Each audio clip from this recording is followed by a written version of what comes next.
தேடி கட்டுக்கொள்ளுகின்ற தெய்வ திருக்காட்சியை விடுவிலே கண்டுகொண்டிருக்கிறோம்.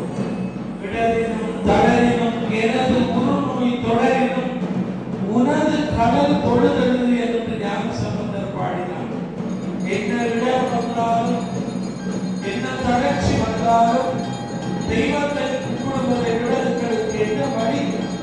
அதனால இடரினும் தளரினும் எனது குறுநோய் தொடரினும் உனது கடல் தொழுது எழுகின்ற மக்கள் இடுவில்லை காத்திருக்க இதோ உலக பெருமஞ்சம் வடக்கு வீதி எல்லையை நோக்கி வந்து கொண்டிருக்கிறது.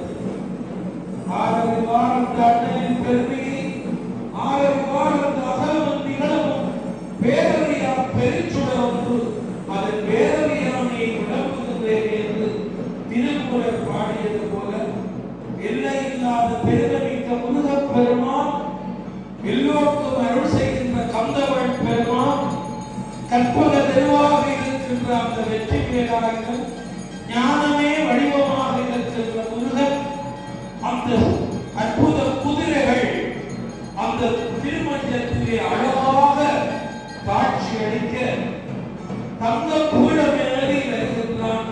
இந்த தரணி போட்டுகின்ற முருகன் பெருமான் என்ன அலங்காரம், என்ன மின்சார விளக்குகள், அந்த ஒளிமயமான அந்த காட்சியிலே செவ்வந்தி மாலைகள் முருகப் பெருமானையும் வள்ளி தெய்வானையும் அலங்கரிக்க தங்க முடி தாங்கி, தங்க வேல் தாங்கி, தங்க பதக்கங்கள் தாங்கி கொண்டு அந்த முருகப் பெருமான் வருகின்ற அழகு காட்சியை கண்டவர்கள் எல்லாம் கண்டு கண்டு வியக்கிறார்கள்.